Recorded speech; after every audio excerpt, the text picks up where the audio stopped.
The machines were screaming. That was the first thing Damien noticed. Not the pain in his chest, not the needle in his small arm. The machines. Screaming! Like they were afraid too. He was 4 years old. He was sick. And nobody in that room looked like him. His mother was crying. That ugly, broken kind she always tried to hide behind her hands. His grandfather stood in the corner, voice low and fast, panic dressed up as control. Damien gripped the hospital sheet and looked at every face in that room and felt completely, utterly alone. Oma! His voice came out smaller than he wanted. Am I going to die? She grabbed him so hard it hurt. He didn't tell her that. He just held on because she was shaking worse than he was, and someone had to be brave. It was always him. What nobody in that room knew, what the doctor walking down the hall right now was about to detonate, was that the blood test Han Byung-chul had spent 4 years making sure would never happen, had just happened. And somewhere across Seoul, in a building entire neighborhoods were afraid to enter, behind a desk that had witnessed more dangerous decisions than most men see in a lifetime, a phone rang. A man picked it up, and a voice on the other end said 4 words that brought the most feared black mafia boss in Seoul to his knees. You have a son. And Chapter 1. Kwame Asante did not panic. It was not in his nature, and it was not in his history. In 15 years of building an empire in a city that never made room for him, panic had never been an option. Not when rivals pressed guns to his head. Not when deals collapsed overnight. Not when the people he trusted became the people he had to bury. He had built himself into a man who did not flinch. So when the phone rang at 7:43 in the morning and an unfamiliar voice said, Mr. Asante, my name is Dr. Park Ji-hoon. I am calling from Severance Hospital in Seoul. Please listen carefully. Kwame leaned back in his chair and said nothing. He was good at saying nothing. 5 years ago, a genetics and paternity protection profile was registered in your name at the Seoul Genetics and Biological Records Clinic. Our hospital cross-references all registered profiles when biological parent matching is required for a child in critical care. Your profile returned a match to our patient this morning, a match that cannot be disputed. Kwame's hand tightened around the phone. He had registered that profile himself 5 years ago, when Suyeon was 3 months pregnant, and he was already a man who understood that documentation was protection. He had done it quietly, without telling anyone, the same way he did everything that mattered. Han Byung-chul had known about the registration. He had tried to have it removed, but removing a registered biological profile required the registrant's authorization, and Kwame had never given it. So Byung-chul had buried it instead and hoped it would never surface. It had just surfaced. Mr. Asante, this child is critically ill. We need a biological parent present for treatment authorization. The doctor paused. 1 second? 1 single second that lasted longer than any silence Kwame had ever sat inside. You have a son. The office did not change. The Seoul skyline outside the windows did not change.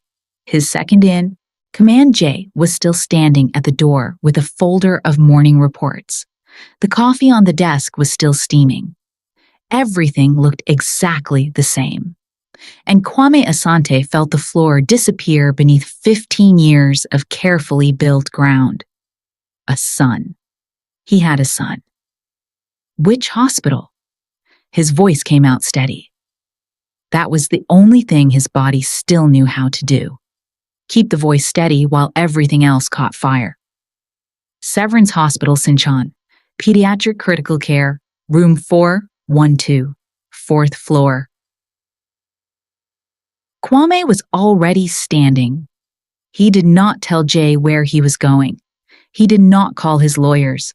He did not sit down and think the way every dangerous situation had taught him to sit down and think. He picked up his keys and walked out the door. He drove. Seoul moved past the windows in the gray morning light.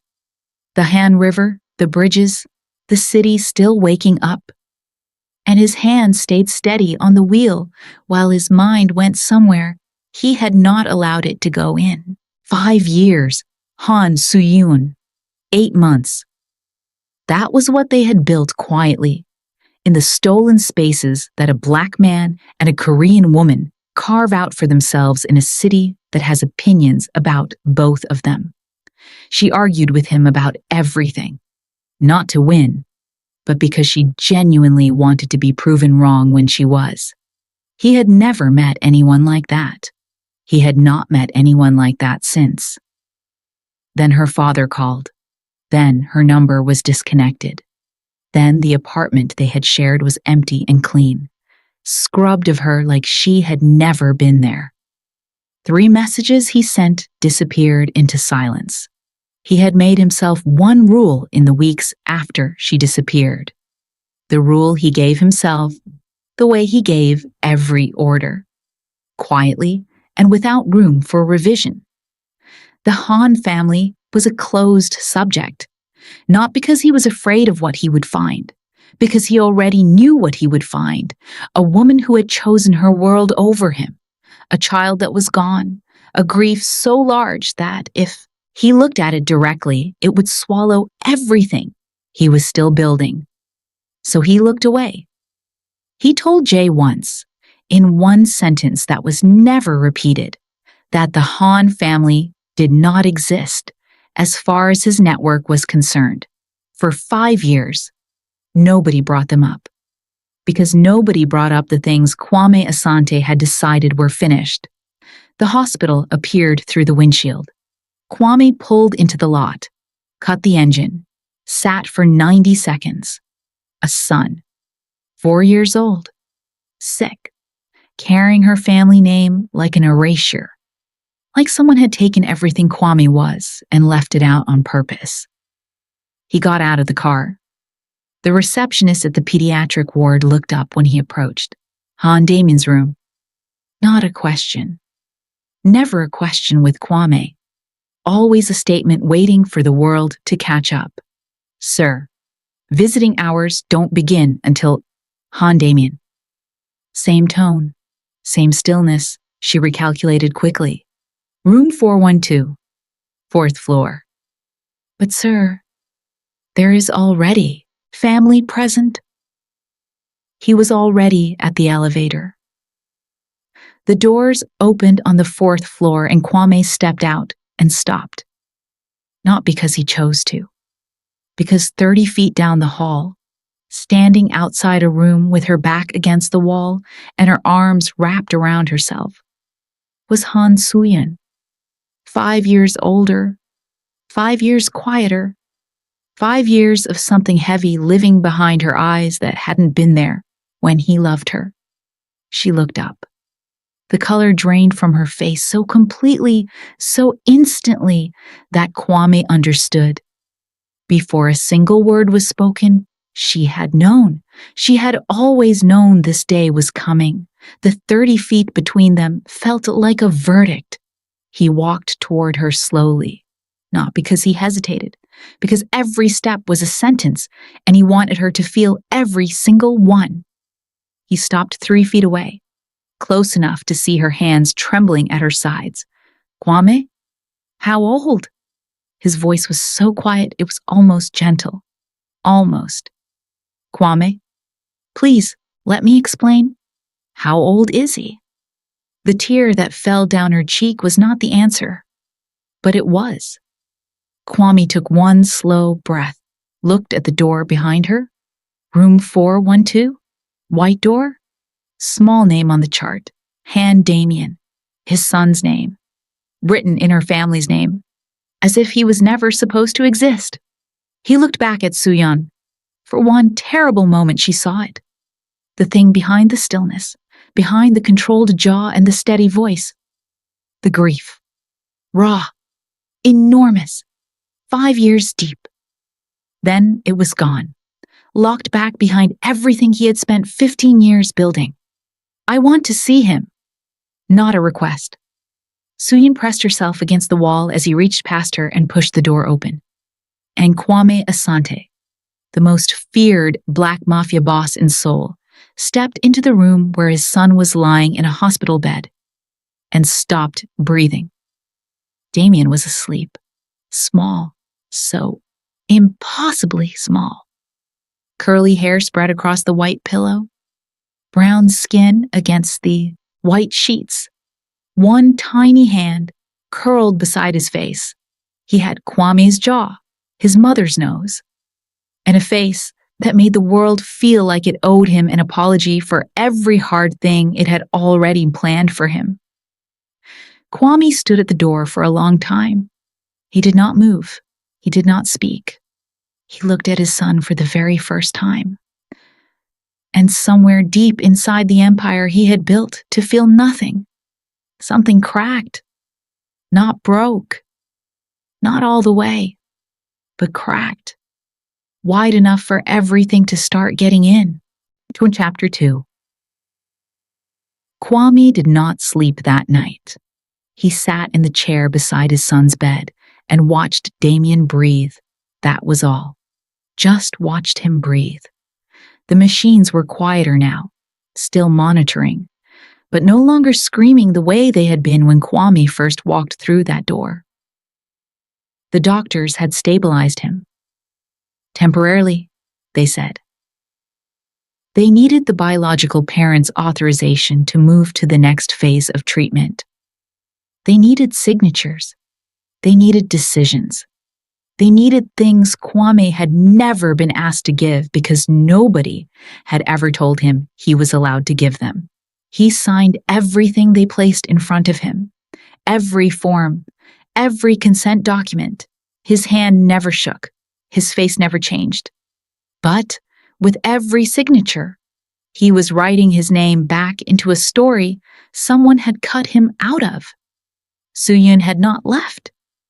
She was in the hallway when he came out after the paperwork. Back against the wall, eyes finding his immediately, carrying the dread of someone who has rehearsed a conversation for years and still does not know how to begin. Kwame stopped in front of her. Start from the beginning. She looked at the floor, then back up at him. And he watched her decide to stop protecting her father's version and simply tell the truth. I was 3 months pregnant when my father found out. He did not shout. He did not threaten. He sat across from me and told me what was going to happen, as if it was already decided and I was not even in the room. Kwame said nothing. She continued. He told me you had been contacted, that your response came through a third party. Her jaw tightened. That your exact words were, the child was not your problem. Something moved behind Kwame's eyes. Fast. Gone. I called your number. It was disconnected. I went to your office. Everything was gone as if you had never been there. I sent messages to every contact between us. Nothing came back. I never said that. Kwame's voice was barely above a whisper. I know, she responded. I never received any message. Nobody contacted me. Nobody asked me anything. I know that now. Her voice broke on the last word. Kwame continued. I sent 3 messages. I went to every place I thought you might be. I waited 2 weeks before I accepted that you were gone. Soo-yeon pressed her lips together. A tear fell. She did not wipe it. He told me, Kwame said quietly, that the baby did not survive. The sound she made was not a word. It was the sound of something breaking that had been cracked for 5 years. Kwame looked at her, at the grief, at the guilt, at 5 years of carrying alone something that was never meant to be carried alone, and felt two things at exactly the same time: the anger, and beneath it, buried so deep it almost was not there, the painful recognition that she had been as much a victim of that lie as he had. He turned and walked back into his son's room and closed the door quietly behind him. Damien woke at 6:17 in the morning. Kwame was still in the chair when the small body shifted, when the curly head turned on the pillow, when two dark eyes opened slowly and found the ceiling, then the window, then stopped on Kwame. They looked at each other, the man who had not slept and the boy who had slept through the most important night of his life, in complete silence.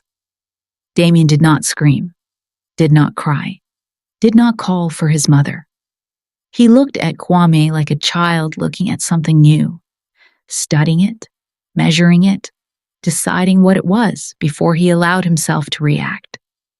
Kwame did not move, did not speak, did not reach.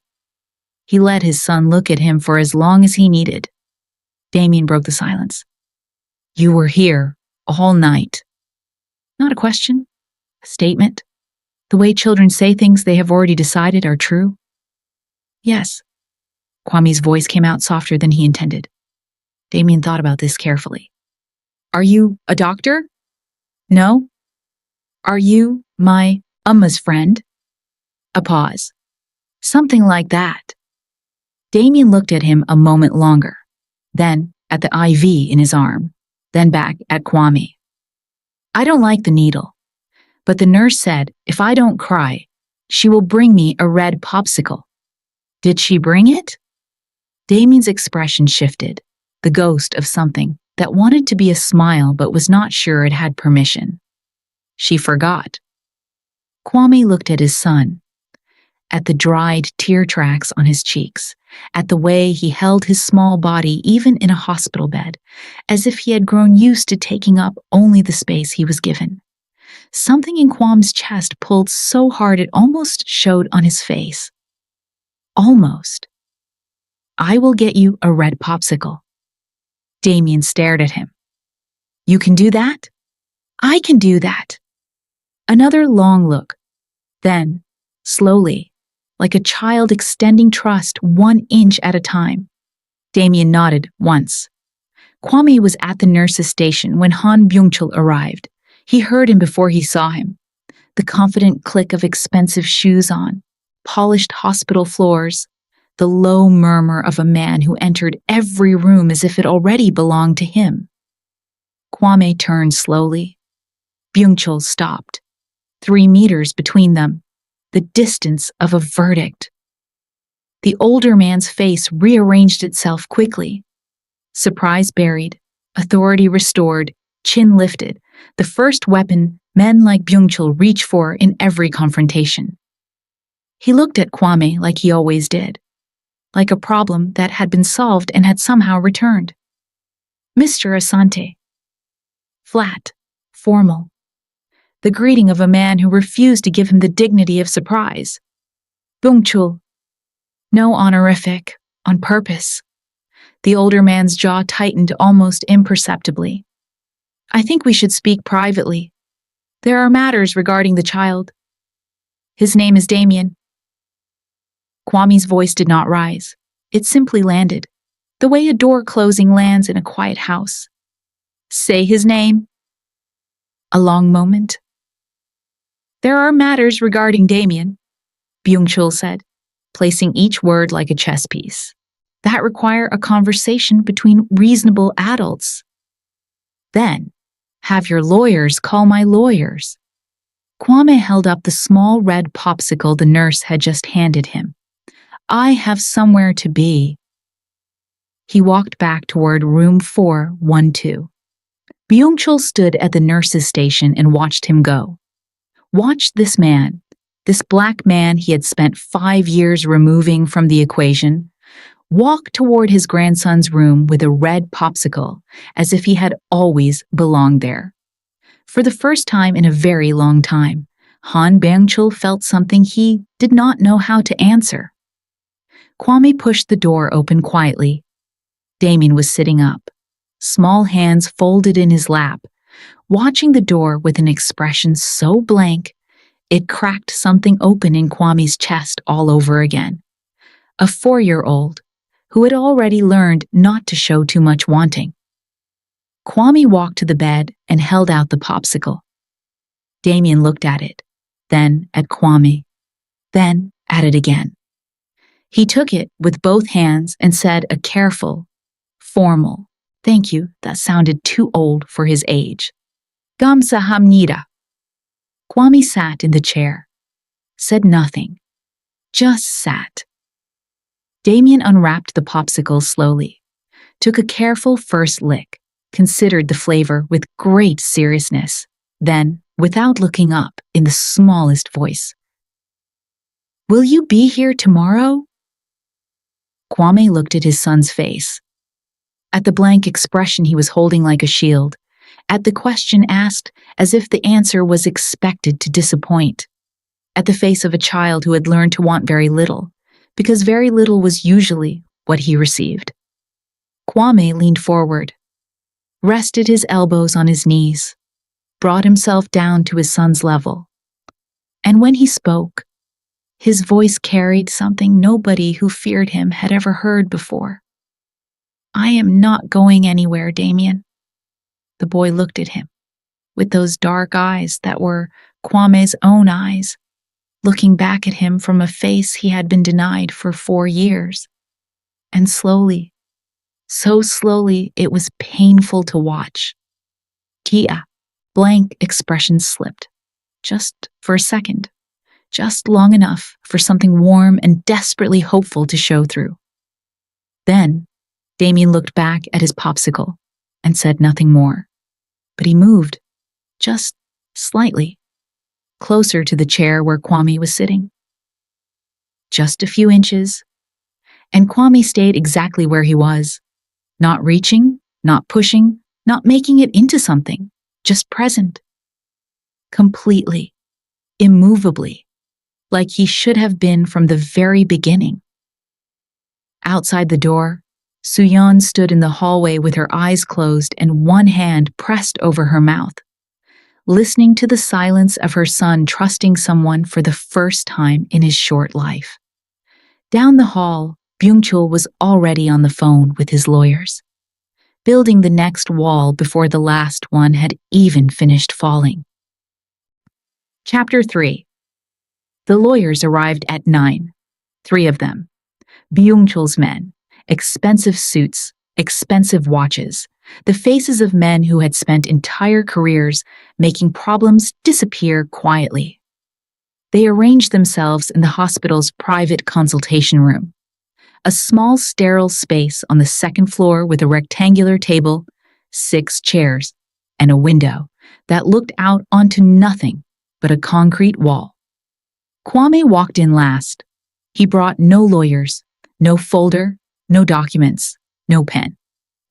He sat down across from Byung-chul and looked at the older man with a stillness that made all 3 lawyers aware of how small the room was. Byung-chul sat at the head of the table like this was a boardroom, like this was a negotiation he had already won. Suyeon sat to his left, back straight, hands folded in her lap, eyes on the table. She had not looked at Kwame since he walked in. "I appreciate you coming, Mr. Asante." Byung-chul's voice was measured, civilized.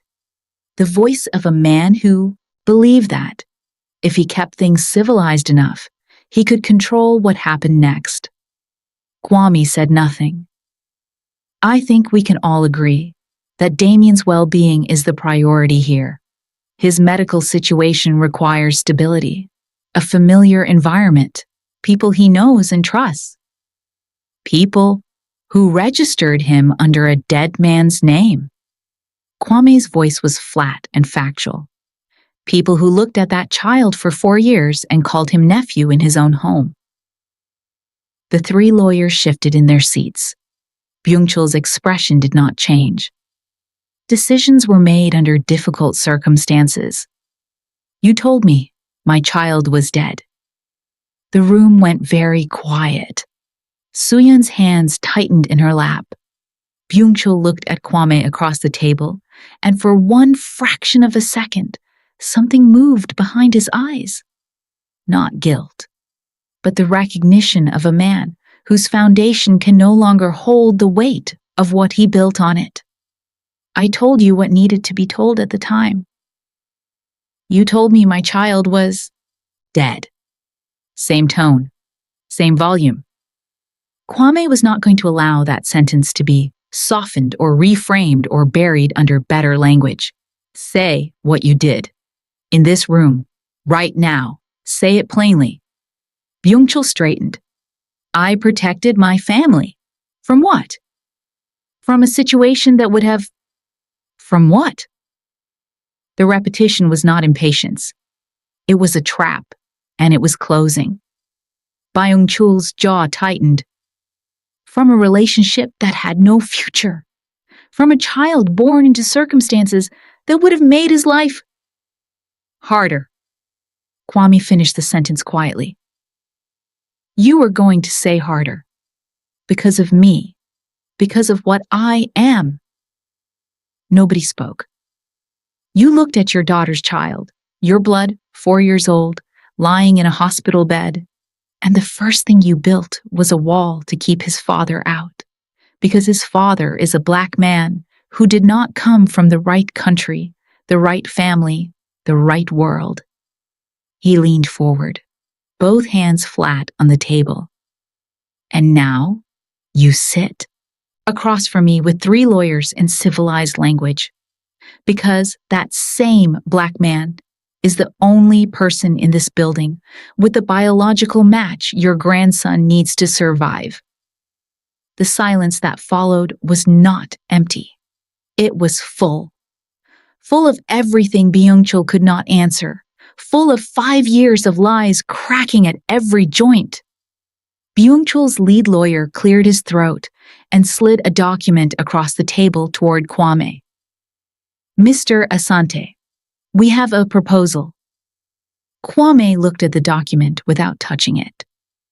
A contracted marriage, the lawyer said, between yourself and Ms. Han Soo-yeon. 12 months. During this time, Damien's paternity is legally acknowledged, his family registry is corrected and restored, and his medical treatment proceeds without public complication or disclosure. Kwame looked at Soo-yeon. She was still looking at the table. At the end of 12 months, the lawyer continued, both parties agree to an amicable separation. Custody arrangements will be determined through mutual agreement at that time. And if I say no? The lawyer's composure held. Then the paternity claim enters public litigation.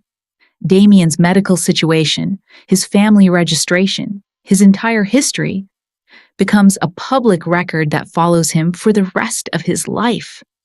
There it was, not a proposal, a threat dressed in a proposal's clothes. Kwame sat back slowly. He looked at Byung-chul. The older man looked back with the steady gaze of a man who had just played what he believed was his strongest card. You would do that, Kwame said quietly, to your own grandson, to protect the image. I would do anything, Byung-chul said, to protect this family, including destroying it. Byung-chul said nothing. Kwame looked at the document again, then at Soo-yeon, who finally, in that moment, looked up. Their eyes met across the table for the first time since the hospital hallway, and Kwame saw it, the thing she could not say in this room, in front of her father, in front of 3 lawyers. She was sorry. Not for the relationship, not for the choice. For this. For sitting in this room while her father used their son as leverage against the man she had never stopped. She looked back down. Kwame picked up the pen from the middle of the table. The lawyers straightened. Byung-chul's hands unclasped and reclasped. Kwame turned to the last page, found the signature line, read every word above it, slowly, while the room held its breath, then looked up directly at Byung-chul. I am signing this for one reason. Not for your image, not for your family name, not for whatever deal is running in the background of all this. I am signing this because my son woke up this morning and asked me if I would be there tomorrow, and I told him yes. And I do not say things I do not mean. He signed. One clean signature. Kwame Asante. Like a door opening that would never close again. He put the pen down, stood up, buttoned his jacket. My things will be moved in tonight. My name goes on Damien's medical file today. And understand this. He looked at Byung-chul one last time. The next time anyone in this family uses my son as a bargaining chip, I will stop being this reasonable. He walked out without waiting for a response. In the elevator, alone, he let himself feel the full weight of what he had just signed. 12 months. 12 months of living inside a lie that was somehow the most honest thing he had done in 5 years. Down the hall, on the 4th floor, in room 412, a small boy with curly hair was finishing a red popsicle and watching the door, waiting for the man who said he would come back. He always came back when he said he would. Damien did not know that yet, but he was about to learn. That evening, 2 black SUVs pulled up to the Han family residence, a grand, modernized, traditional home in the hills of Seongbuk-dong, all clean lines and cold elegance. The house had been in Soo-yeon's name for 3 years. A gift from her father that came with all the strings his gifts always carried. He did not live there, but he walked through it as if he did, appearing without notice, sitting at the head of tables as if they had always been his. Kwame noted this the moment he stepped inside. He noted most things other people treated as background. Soo-yeon was at the front door. She had changed from the hospital. Dark slacks, a simple blouse, her hair down. She looked for the first time that day like herself, like the woman he had known before her father rewrote the story. They stood 10 feet apart in the driveway. There are rules, she said. Her voice was steady, controlled, the voice she used when she did not trust herself to use any other. Tell me the rules, Soo-yeon. She looked at him, and something moved in her face at the sound of her name and his voice after 5 years. She looked away quickly. Your room is on the east wing. Mine is on the west. In front of the staff, we are cordial. In front of Damien, she paused, steadied herself. In front of Damien, we give him whatever he needs, whatever that looks like. Agreed, he conceded. This is not what it looks like. This is paperwork. This is for Damien. I know what it is, he responded. Good, she said. Do you? He asked. She opened her mouth, closed it. Behind her, in the lit doorway of the house, a small face appeared. Curly hair, honey brown skin, dark eyes finding Kwame across the driveway. And this time, unlike the hospital, those eyes carried something new. The faint, guarded beginning of recognition, of belonging. Damien looked at Kwame standing in the driveway of his house and lifted one small hand, the smallest wave, a question disguised as a greeting. Kwame looked at his son for a long moment, then lifted his hand back, an answer. Soo-yeon turned, saw Damien in the doorway, and something crossed her face too fast to name. Grief and relief and something else arriving all at once. She turned back to say something to Kwame, but he was already walking toward the house, toward his son, toward a door that would never again be a place his son lived without him.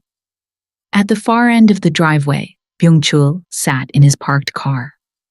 He watched through the window as the man he had spent 5 years erasing walked through his front door as if he had always belonged there. He watched the light come on in Damien's room upstairs. He watched a large shadow move across the curtain. A man sitting down beside a small bed. Staying. "Take me home," Byung-chul said quietly. The car pulled away, and the man who had built the most expensive lie in his family's history rode home in total silence, with a feeling sitting beside him that he had no answer for. It felt dangerously close to consequence. Chapter 4. The house had rules. Soo-yeon had written them out on a single sheet of paper the night before Kwame moved in, sitting at her desk at 2 a.m, while Damien slept, and the house was quiet enough for her to pretend that writing rules would make any of this manageable. Breakfast at 7, dinner at 6:30, his wing, her wing. Cordial in front of staff, present in front of Damien. She slid the paper under his door that first morning. He never mentioned it, but he was at the breakfast table at exactly 7. They moved around each other, as if the house had invisible lines drawn across every floor. Kwame was always up first. Soo-yeon would come downstairs to find the coffee already made. Black, no sugar, exactly how she had always taken it. And every morning, she stood in the kitchen holding that cup, feeling the disorienting weight of a life that had been taken from her and handed back in a shape she did not recognize. He never mentioned the coffee. She never thanked him for it. It was Damien who crossed every line they had drawn. Day 3. Kwame was at the kitchen table reviewing documents when Damien appeared at the bottom of the stairs. Bare under one arm, broken toy car held out in front of him like evidence. He set the car on the table with the seriousness of someone presenting a legal case. "It's broken." Kwame looked at the car, then at Damien. "I can see that. Can you fix it? Where did it break?" Damien pointed to the wheel joint. Kwame picked up the car and examined the joint. "I need a toothpick or a thin wire." Damien disappeared. He came back 40 seconds later with 3 toothpicks, a rubber band, and a piece of string, and laid them out on the table beside the car like a surgeon's instruments. Kwame looked at them, and something moved across his face so fast, Soo-yeon almost missed it from the kitchen doorway. Almost. They sat together at the kitchen table for 22 minutes. The most feared man in Seoul and a 4-year-old with a broken toy car. Neither spoke. They simply worked.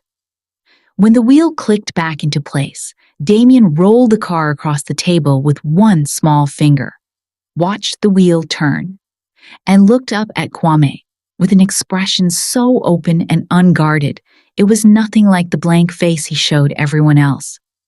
"You are good at fixing things." Kwame looked at his son.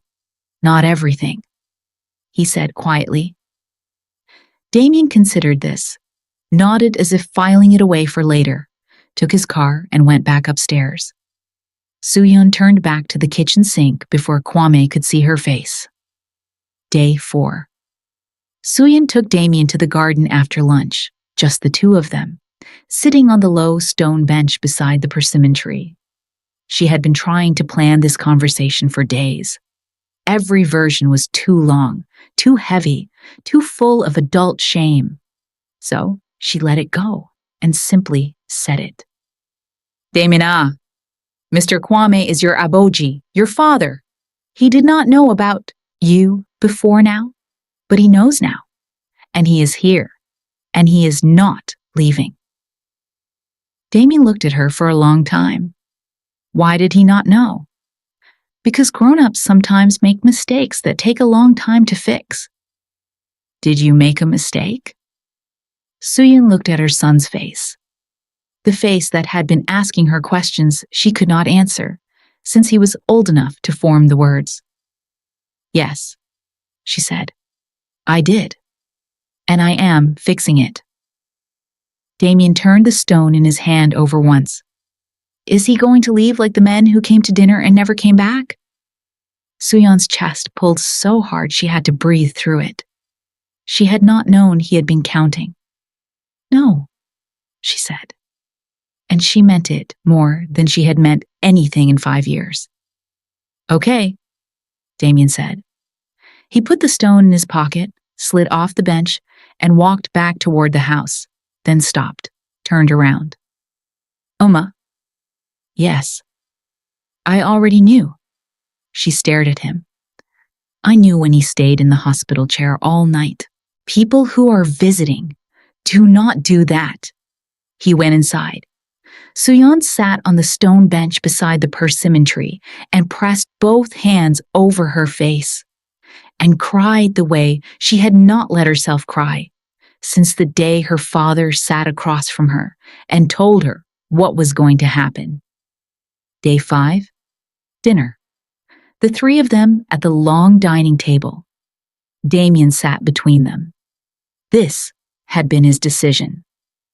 On the first night, he had looked at the 2 seats arranged at opposite ends of the table, moved his plate to the middle, sat down, and looked at both adults, until they moved closer without a single word being exchanged. Nobody argued with Damien about seating arrangements. Tonight he ate with full concentration. Fork in one hand, the repaired toy car rolling quietly across his knee under the table. Abeoji, he said.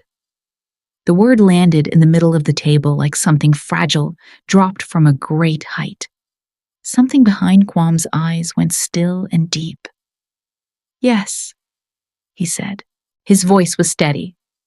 Only Soo-yeon, sitting 3 feet away, understood what that steadiness cost him. Why is your food on that side? Damien pointed at Kwame's plate, still sitting too far from the center. I will move it. Uma's food should also move. Damien, families eat close together. I saw it on the television. The family sat like this. He pushed his own plate forward. Close. Kwame moved his plate. After a pause, Soo-yeon moved hers. Damien surveyed the 2 plates now clustered around his and returned to his food with visible satisfaction. Soo-yeon stared at her plate. Kwame stared at his. Their hands, for the first time in 5 years, were less than 12 inches apart. Neither moved them. Neither said a word about it. Day 8. Byung-chul arrived without calling ahead. He found Kwame and Damien on the living room floor, a puzzle spread between them, working in the easy quiet they had built together over just a few days, like a language only they spoke. Byung-chul stood in the doorway, looking at them the way a man looks at something that was not supposed to happen. Damien, come greet Halabeoji.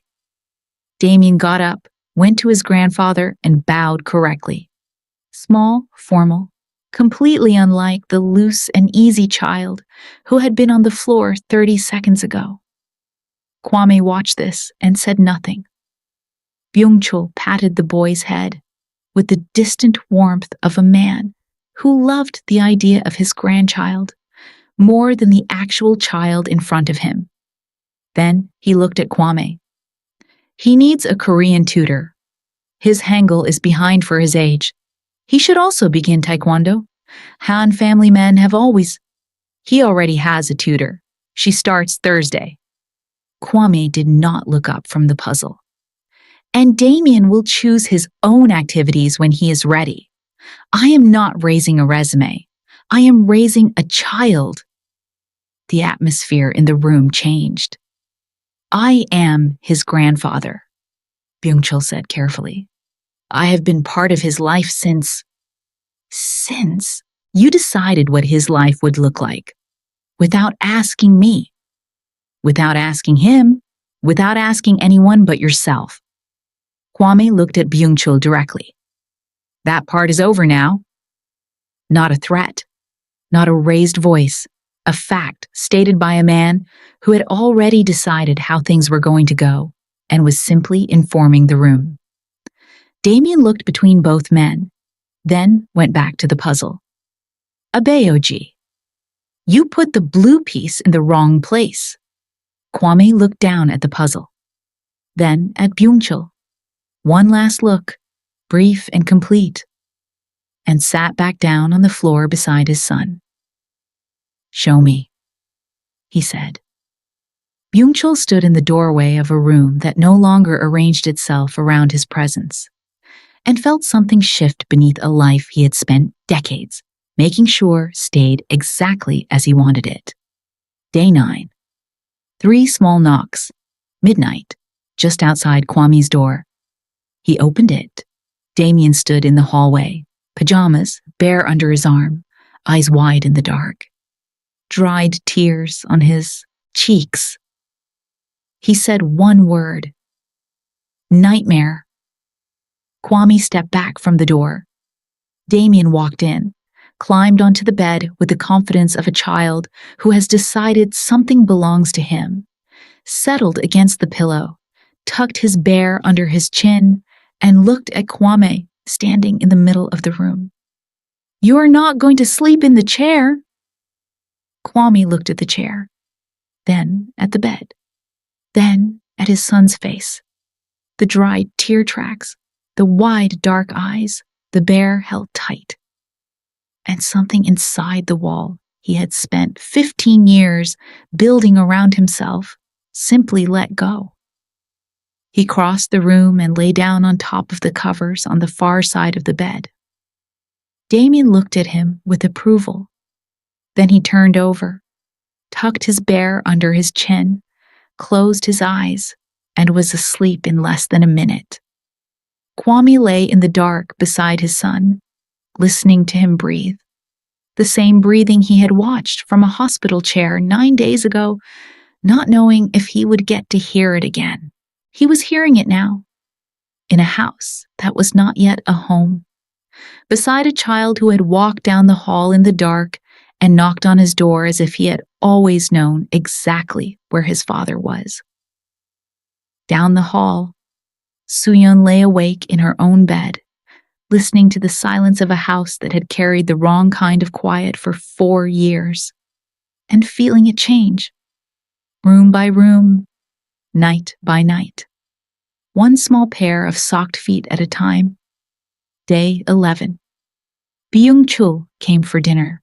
He sat at the table and watched Kwame cut Damien's meat without being asked. He watched Damien lean toward the man beside him, the way a plant leans toward light. He watched his daughter watch all of it while trying hard to keep her face still.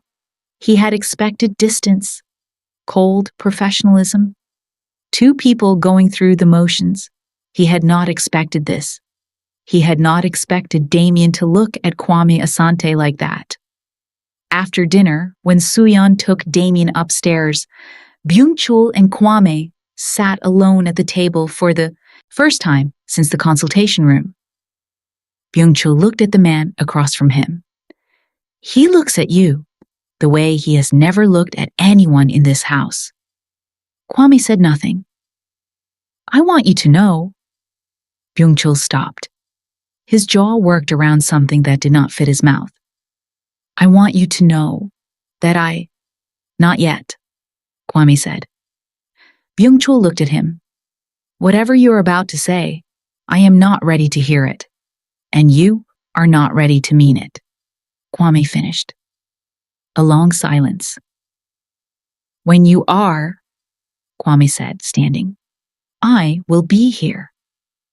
He left Byung-chul sitting alone at the head of a table he had controlled for decades, finally beginning to understand the difference between controlling a family and deserving one. Upstairs, Damien's laughter came floating down through the ceiling. Bright, completely free. The laughter of a child who was slowly learning that this house might actually be safe. Byung-chul sat and listened to it. And for the first time since he made those 3 phone calls 5 years ago, he could not look at himself clearly. Chapter 5. Suyin found the envelope she was not looking for. She was looking for Damien's vaccination records in the 3rd drawer of her father's old desk, the one piece of furniture in the house that still carried his presence.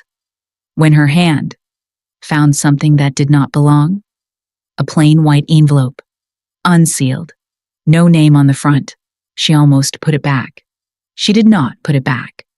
Inside was a letter, typed on her father's company letterhead, dated 5 years ago, 3 weeks after she had been brought home. She read the first line. Then she sat down on the floor right where she was, not in the chair, just down, the way a body goes when it has been holding itself upright for too long. The letter was addressed to Chairman Wu of Daesung Group, the conglomerate whose merger had been the crown achievement of her father's career. It reassured the chairman that the situation had been resolved, that the foreign entanglement would not be a complication, that the Han family's commitment to the partnership was absolute, that certain circumstances had been managed. The letter was dated 3 weeks after she came home, 1 week after her father had sat across from her and told her that Kwame said the child was not his problem. Soo-yeon sat on the floor of her father's study for a long time. She did not cry.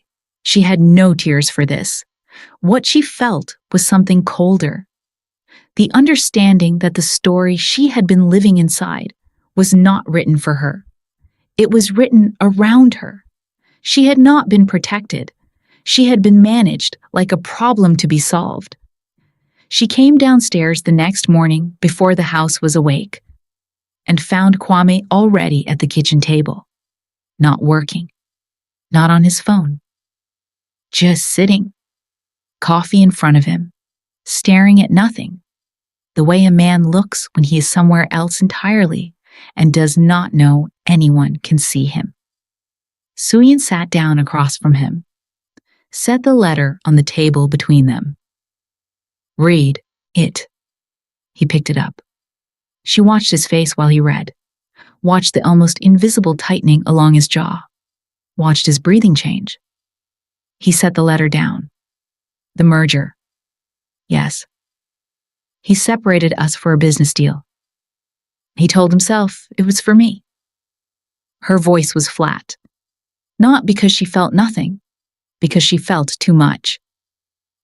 But this letter was written 1 week after he told me you had walked away. He had already called Daesung, already given his word. I was not the reason. I was. The cover story, Kwame said. She looked at him. I was the cover story. Neither of them spoke for a moment. Damien was a business liability, Kwame said, to a man whose entire merger depended on the Han family's image being untouchable. Her voice was steady, barely. Yes. Does he know you found this? No. You deserve to say it to his face, Kwame said. Not for him, for yourself. Soo-yeon looked down at her father's signature, at the familiar lines of a man she had trusted above everything, and felt the thing she had been holding at a distance finally arrive. Not anger, grief.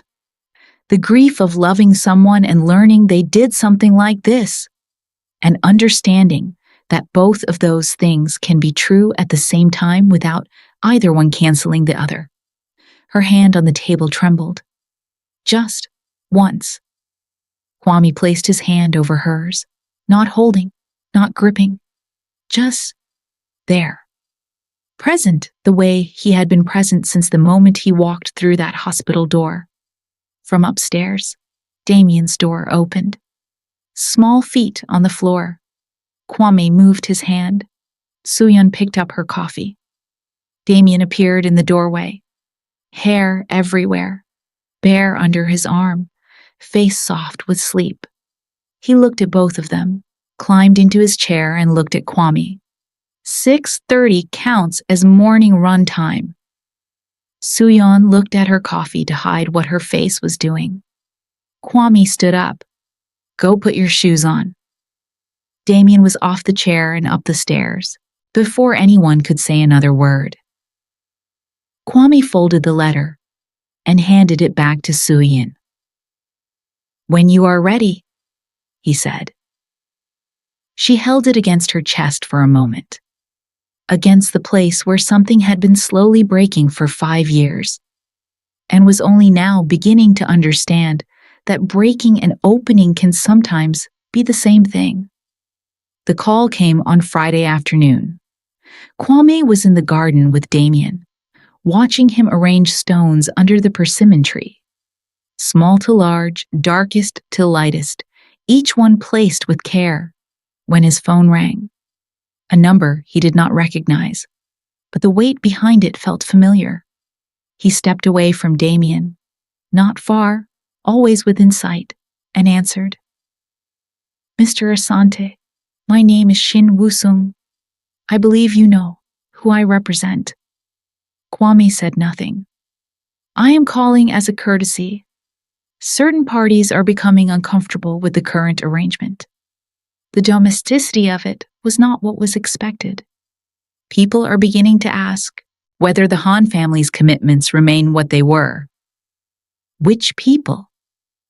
People whose opinion Han Byung-chul has always valued greatly.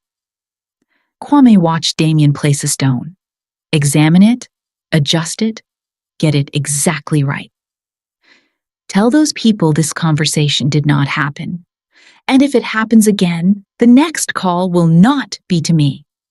Mr. Asante, I do not think you understand the position you are in. I understand every position. I built most of them. His voice dropped, and the men who worked for him would have recognized that register, the one that was quieter than everything before it, the one that meant the conversation was over.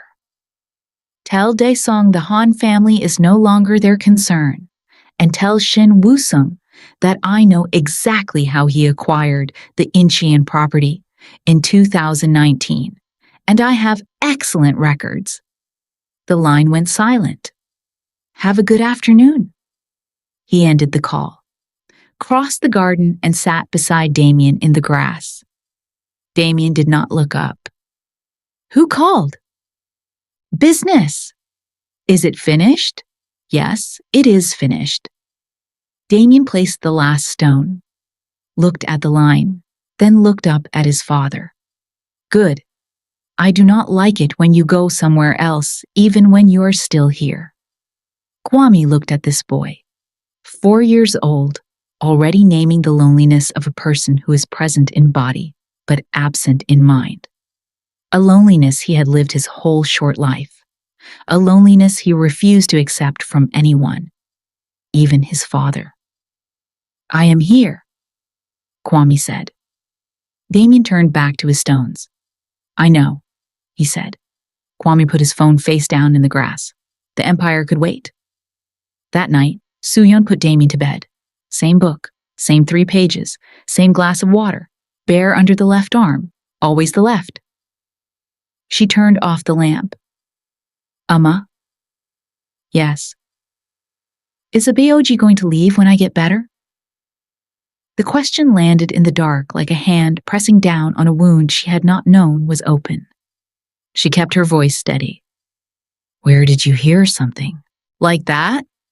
I did not hear it anywhere, I just want to know. Why are you thinking about this right now?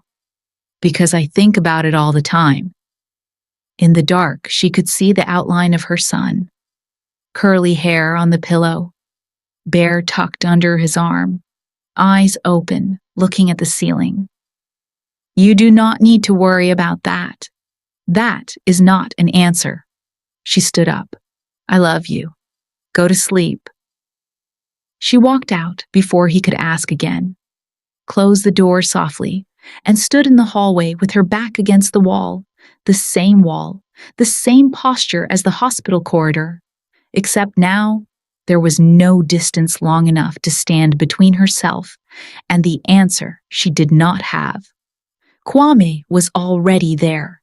He had heard everything through the gap in the door. They stood in the dim hallway and looked at each other. Two people in the quiet of a house where a child had just asked the question neither of them had been willing to ask themselves. Are we going to stay? Suyin looked at Kwame, at his face in the low light, at the thing behind his eyes that was not stillness, not control, but something open and asking. She turned and walked toward the West Wing without a word. Because she did not have an answer that was not also a confession of everything she had been feeling for weeks. And she was not ready to stand in a hallway at night and say that out loud. Kwame watched her go. Then he went to Damien. His son was still awake, still looking at the ceiling. Kwame sat on the edge of the bed. I am not going anywhere. Damien turned his head. You said that at the hospital. I meant it then. I mean it now. Even when the paper is finished? The air left the room. Damien knew. Not the details, not the language. But children understand the shape of a thing long before anyone explains it. He had been watching. He had been listening. He had known something had an end date the way he knew everything else in his life. Quietly, without being told, Kwame looked at his son. No paper tells me where I belong. No contract, no lawyer, no arrangement made by anyone in any room decides what I do. I decide, and I have decided. Are we clear? Damien looked at him for a long moment. Are you going to tell Amma that? Something moved across Kwame's face. Not quite a smile, not quite pain, sitting exactly between both. Good night, Damien. That means you have not told her yet. Good night. You should tell her. She looks at you the same way you look at her. It is a waste of time not to just say it. Kwame pulled the blanket up to his son's chin. Damien said nothing more. But the corner of his mouth moved, the ghost of a smile from a boy who had just done something he considered useful. Kwame sat on the edge of the bed until the small breathing slowed and deepened into sleep. Then he stood, looked back at his son in the dark. He walked out and closed the door. The hallway was quiet. Kwame stood between the East Wing and the West Wing, between his side and hers. He was not a man who stood in hallways. He was a man who decided and moved. He was deciding now. 3 steps toward the West Wing. Stopped. Light under her door. She was still awake. He raised his hand, knuckles 1 inch from the door. His phone vibrated in his pocket. He lowered his hand, looked at the screen. A message from Jay. 4 words. Byung-chul filed the motion. Kwame read it twice. The contracted marriage review motion. The one he had considered an empty threat. The one he had believed Byung-chul would never actually file because filing it meant publicly questioning what he had publicly endorsed.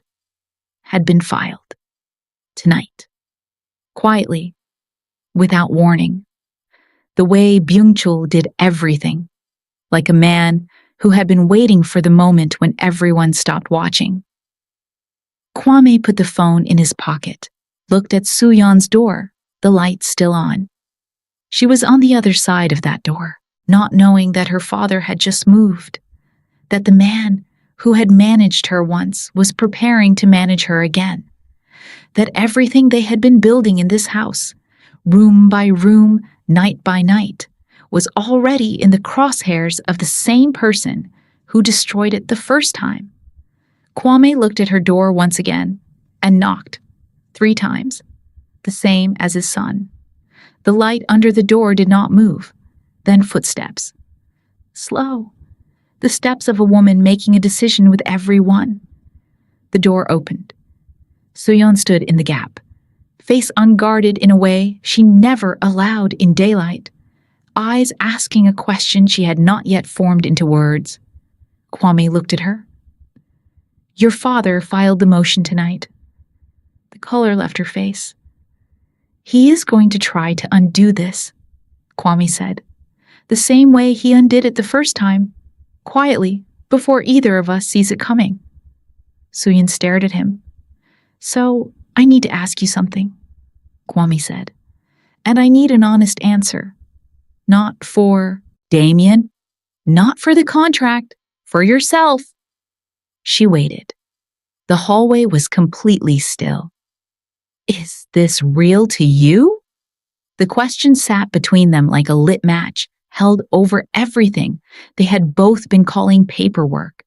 Soo-yeon looked at him. She opened her mouth. And from down the hall, a door opened. Small feet on the floor.